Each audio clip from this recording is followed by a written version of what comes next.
yewe wasiwe basi sorry. Indirimbo ya Chris Easy bita sorry.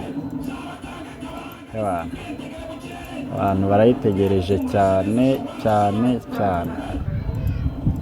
Ibintu byo kubeshya abantu ngo indirimbo yasohotse itasohotse nta muntu bikunze rwose. Reka harya mu mugira ngo indirimbo ibone views wa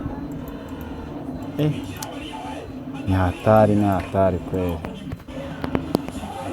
Gusa byo big up kuri Chris Easy arimo arakora cyane kabisa. Ako njye nayifoye nubwo batarayishyira hanze tu.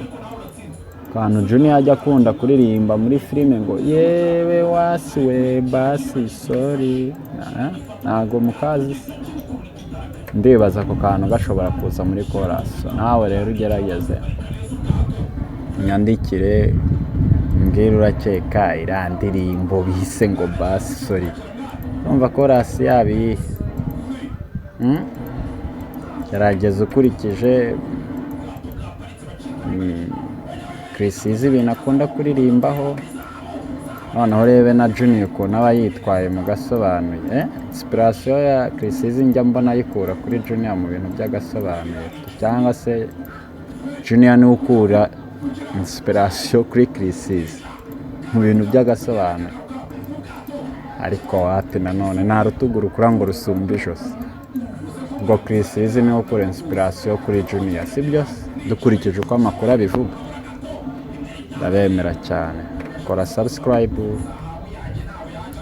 kore like na comment. Anyway, unavuge nyine wowe uratekereza chorus irabiyihe indirimbo kandi unagesinga ryari riri busohoke. Kana agastire gashyashya wangu ubifora ahita nyandikira muri comment ambwira icyo shaka. Sawa.